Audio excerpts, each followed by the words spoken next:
EcoBank is from where? Nigeria. EcoBank. All those is the president who contacted them. They are now in Rwanda. Wow. So there's that, kind of mindset shift to say, let's start with our own. Wow. Yeah. Impressive. Wow. You saw a group of African Americans coming to one. They say, I don't know, they want to live here, want to do business here, want to Wow. Wow. So it's an excellent question because beautiful. it really reflects the thinking of building a nation that belongs to everyone. So then you have even going beyond those small things that divide your own people. You are even saying the big picture. We need even other Africans to be part of this society. Wow. Thank you, His Excellency. My next question will be, what would be your advice for young Africans who might be interested in a future career in diplomacy? Well, I might be giving the right advice because nobody advised me. I told you my background. But I think it all begins by the sense of patriotism. The dedication to serve your country, to, paying attention, being very conscious about the historical background, what you have gone through and what you want to achieve as a country, and you begin to contribute right then. When you are young and when you aspire to be a diplomat, of course, there are things that you look at how do countries work together and how actually diplomats have played a very, very big role to address some of the gaps that are there between countries and how diplomacy can actually be used to solve a lot of problems we have on the continent in terms of conflict. Yeah. So when you begin to develop the appetite on those matters, and they want to have a sense of what international relations means in addressing the challenges that surround us, the climate change, the pandemics, people to people, like the xenophobia thing you said. How do you begin to develop diplomatic techniques to address challenges rather than being dragged into conflict and all that? So I think for me it begins with you developing interest and demonstrating patriotism, and then of course pursuing necessary skills in that area. But otherwise, I don't think it's a career that requires to be so deeply educated about anything apart from the general attitude of wanting to work for your country passionately and trying to use your skills to address the challenges that face humankind. Your last comment or words of advice to those who are sitting on the fence or those who are, presuming to come to Africa to invest, specifically in Rwanda. What are the incentives that you are promising them? It's an excellent last question. I think should have come first. Because as I said, the current state of affairs dictate that diplomacy should work towards wealth creation. The old idea of being a diplomat and taking a back seat in your car and go to a reception and have a nice champagne and wine, and then you work for 4 years with the flag and go back, it should not be the way you conduct business. At least I don't conduct business that way. Every single day in that boardroom, I sit with my colleagues and I ask myself, what have you achieved today? Very deep. In terms of doing 3 important things. Number 1, how many investors have we convinced that have converted their business ideas into actual investment. And so we spend a lot of time and money to go around, and so you have over 100. If you reckon you get 2, then you celebrate. You can actually drink champagne. This time I will allow you to have 1 because we have Accomplished. So investment for Africa, because you guys, you come from the continent. It's so sad when you go there. And I sit in my house in Kigali. Every single item, from the sofa to the table to the cup to the spoon to the lights to the ceiling, comes from China. Not a single item that is manufactured on the continent. And people ask me, can I get a market to sell timber to China? And then another guy calls me, can I get someone to supply me furniture? Yes, from China.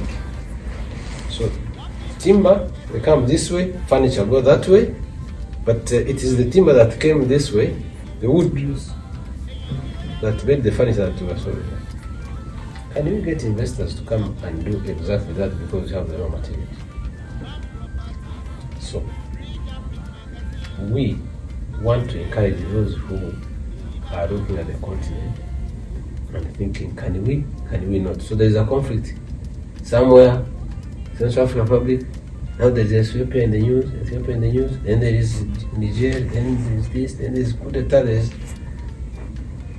I want to tell those people that Africa is more than ready because Africa has reformed. Every single leader on the African continent is thinking about getting an investor. And as I said earlier, Rwanda is ready, is leading actually in that process. That's why we are ranked number 1, we are ranked in everything, the reforms, least corrupt country, least, top in the IT, internet ready, gender empowerment. You can register business in 6 hours, you can actually register your company here as you are sitting. After you leave this office, you can go and register a company in Rwanda without going there, without meeting with the other one. You don't have to ask the ambassador, you don't have to meet with the minister. You can go there and start a business without paying a penny in terms of corruption. Yeah?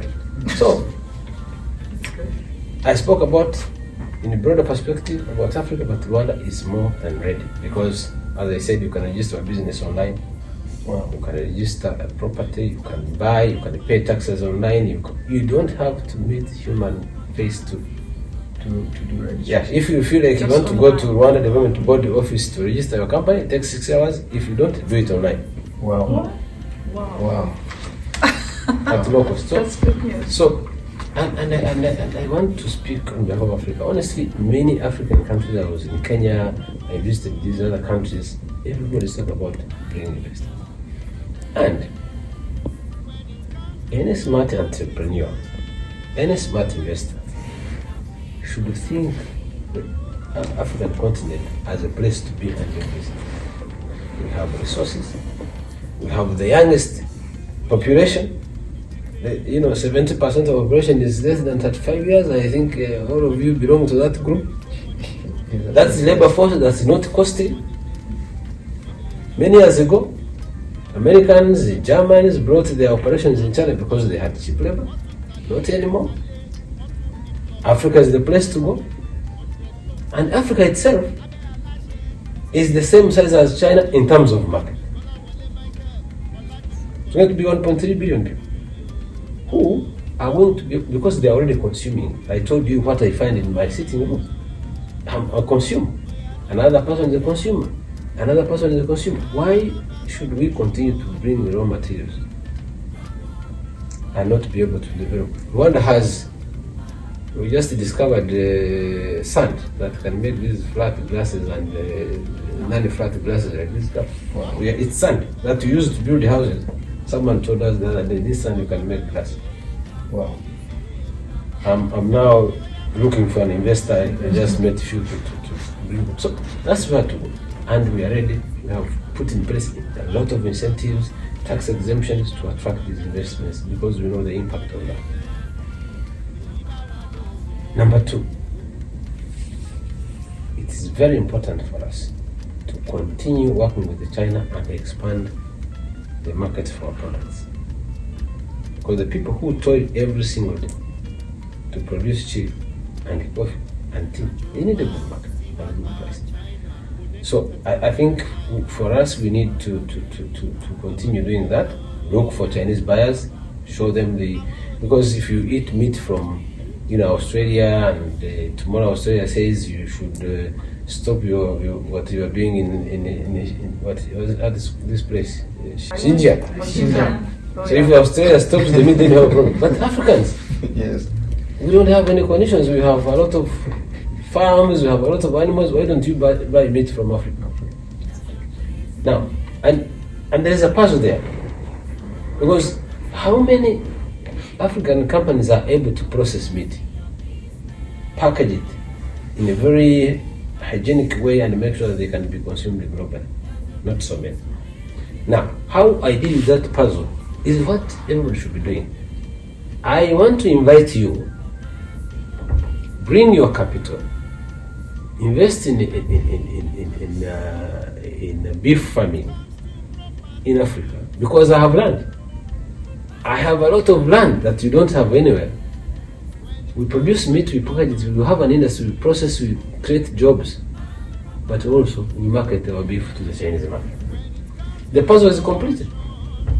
And by the time you come to invest to my economy, you have no problem because you have a market back home. That should not be your worry, because you already know you have a big market in China. You have big land, you have the country that has reformed its policies and laws, you come and invest. So it is a win-win.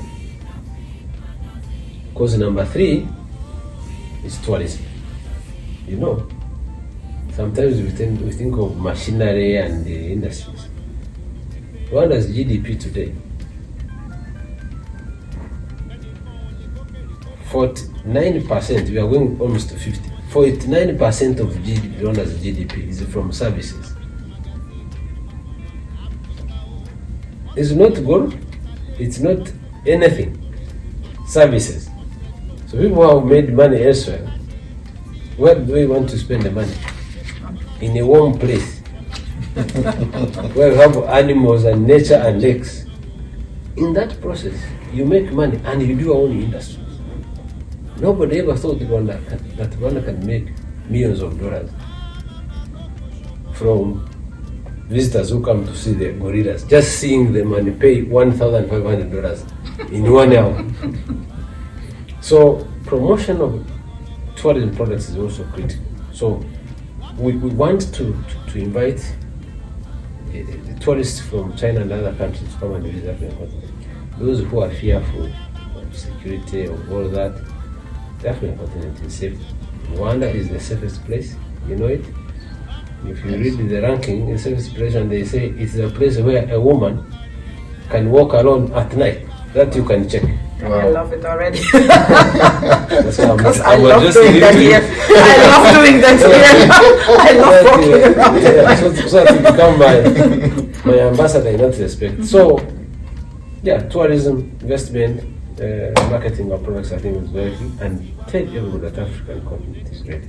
You see, for the first time in the history of Africa, we have come together as one market. It has never happened. And people think, oh, it is just a talk. These people are not going to walk the talk. For the first time, I'm seeing, especially in the young generation of leaders, they want this to happen in their lifetime. Whether they are retired or in a service, they want to see it happen. That's why it took the shortest time period ever to ratify anything that is jointly shared by the African continent. So ratification is not signing the agreement. You can conveniently go and say we signed the agreement for continental free trade here. By this time, 38 countries, over 54, ratified. That means it went through the parliament. It's binding, it's a law that says we are one market. So for once, the African continent is becoming one market. And started on the 1st of January 2021. So that's good news for anyone who is, as we said, who is on the fence looking what I should do, what I should not do on the African continent. It should give you a sense of what you should be doing now to make sure that you take advantage of this big emerging market. My last question would be, what about art and culture? Are you doing enough to promote this? The culture? Art and culture, because that's Yeah. what I do actually. I promote African art and culture. And I like the fact that even from the top leadership of this country, in their speeches, in their undertakings, when they are dealing with the foreign countries, they even have what they call China association with the foreign partner, friendship with foreign countries. There's an aspect of people-to-people exchanges. It never miss in any official document, and they mean it. So in that respect, we actually promote it, especially like for us, we started with languages. We have the Confucius Institute in Rwanda that has created a pool of young people, young Rwandans who speak Chinese. There is a Chinese university here in Beijing actually that is teaching our language. Wow. So that we have Chinese now who can speak Rwandese language. I think we have even some who have gone to our universities to study the language.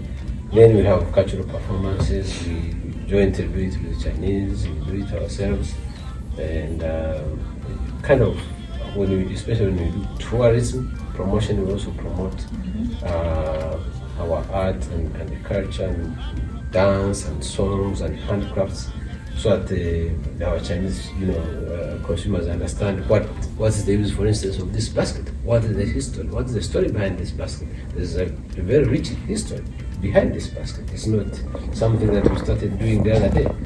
It's generations. So they want to know, and they buy, they love it, and in that process they get to understand our culture. Same thing on our side. I think this pandemic once again has affected this kind of integration, which is very helpful because for me, it's actually a very strong basis for even economic cooperation. Culture can bring a lot of value in what you want to achieve in terms of social economic transformation. So that's another aspect that is actually even part of FOCA. But even our action plan, we always have that part of trade that we do, and even through the sister cities, they call them friendship cities. We also put that as one component of our cooperation to make sure that we maintain arts and culture as part of our diplomatic cooperation with China.